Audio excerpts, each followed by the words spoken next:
abo leef gubadley waa guul baan rajaynaynaa insha allah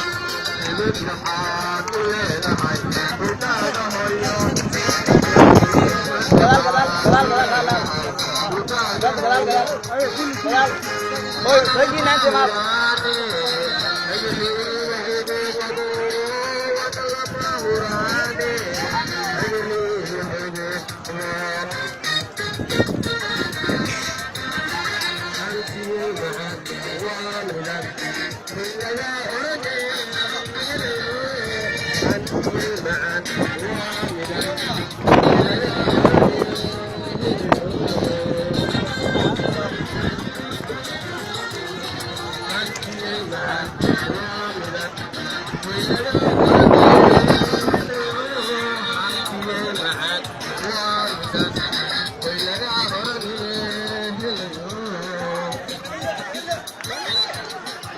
Done.